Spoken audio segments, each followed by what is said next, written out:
Bienvenue à Grande Canaria. Cette île espagnole posée au large du Maroc est surnommée le continent miniature. Et on comprend vite pourquoi. Pendant 10 jours, on est parti explorer ses contrastes, surfer ses vagues, randonner dans ses montagnes et parcourir ses routes à vélo. On vous emmène avec nous vivre cette aventure.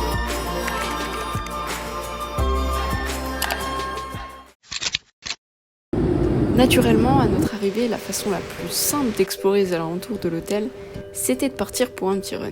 Une première mise en jambe, loin du brouhaha des touristes, pour s'enfoncer dans les terres et découvrir un paysage aride.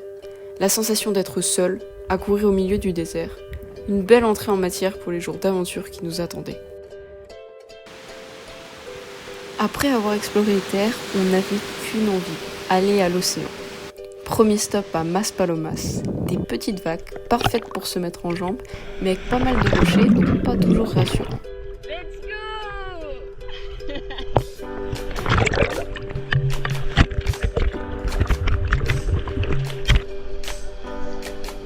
La deuxième session, c'est à La Barra.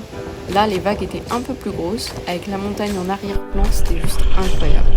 On avait pris une surfboard de 7 pieds, idéal pour s'amuser et enchaîner quelques vagues.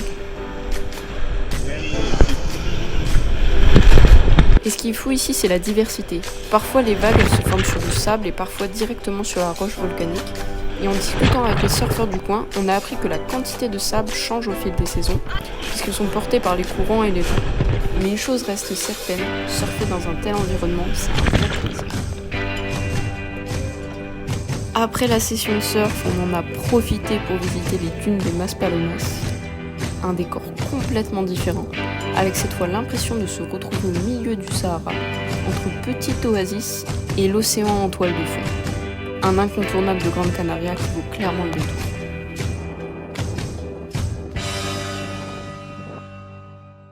Après les dunes, on avait prévu de grimper au Pico de las Nieves, le point culminant de l'île.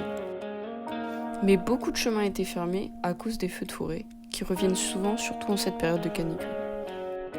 On n'a donc pas pu faire la randonnée complète, seulement rejoindre le sommet en voiture. Une fois là-haut, on a exploré le sommet à pied et on a admiré le panorama sur l'île.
Comme les autres randonnées en altitude étaient aussi fermées, on a décidé de continuer l'exploration en voiture.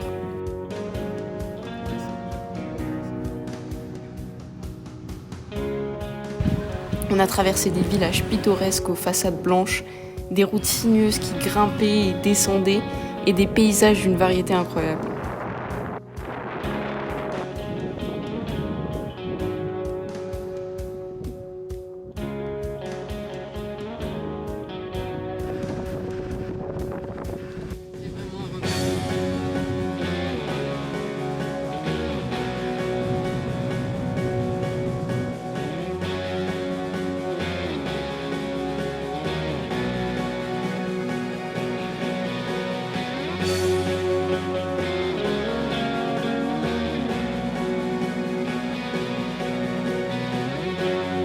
En quelques heures, on est passé des canyons arides aux hauteurs couvertes de pins, puis à la côte nord, verdoyante et luxuriante.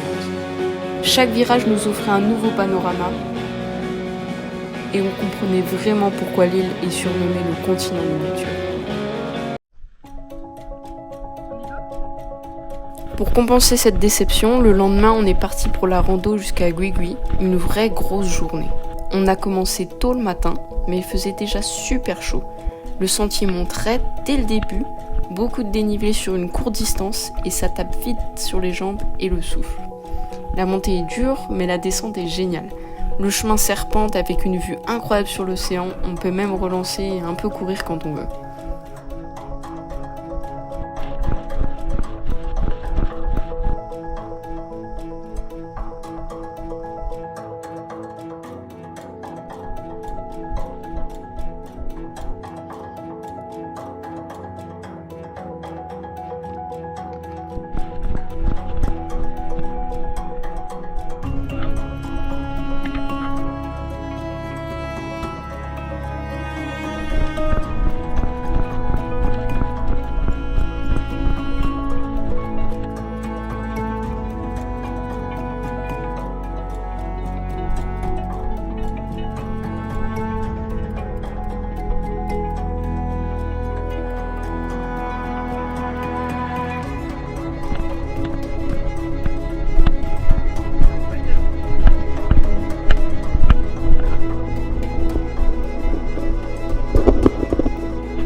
Après plusieurs heures, on arrive enfin à la plage, quasi secrète.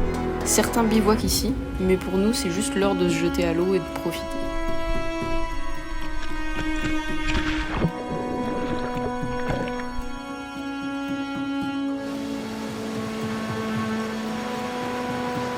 Le retour par contre, c'est une autre histoire. Il fait super chaud, on a presque plus d'eau et chaque pas devient difficile. On a croisé même des gens arrêtés sur le bord, qui cherchaient désespérément de l'ombre sous un cactus. Au final, c'était dur, mais incroyable. Une vraie journée à tester nos limites, physiquement et mentalement. Dans la semaine, on a voulu tester l'exploration de l'île à vélo. Ça va être incroyable. On était super contents parce qu'on n'avait jamais eu d'aussi beau vélo. Parfait pour toutes les ascensions qui nous attendent.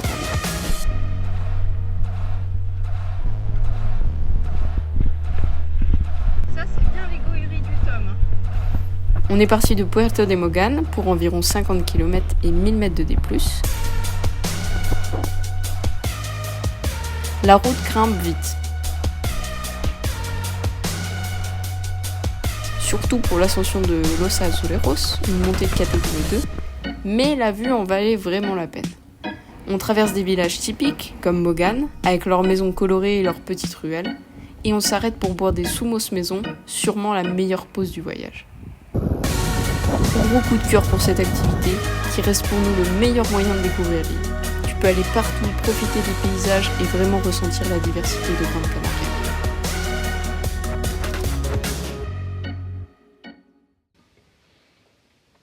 Une semaine à Grande Canaria pour découvrir des paysages incroyables. Cette fois, on n'est pas parti en van, ni à vélo, ni en rando, mais depuis un hôtel. Et pourtant, c'est justement la vue carte postale de l'hôtel qu'on a le moins savouré. Ce qu'on a préféré, c'est toujours fournir un effort, sortir des sentiers battus et avoir cette impression d'être seul à découvrir un endroit. Cette sensation de devoir vraiment mériter un point de vue pour pouvoir vivre le voyage et non simplement le consommer.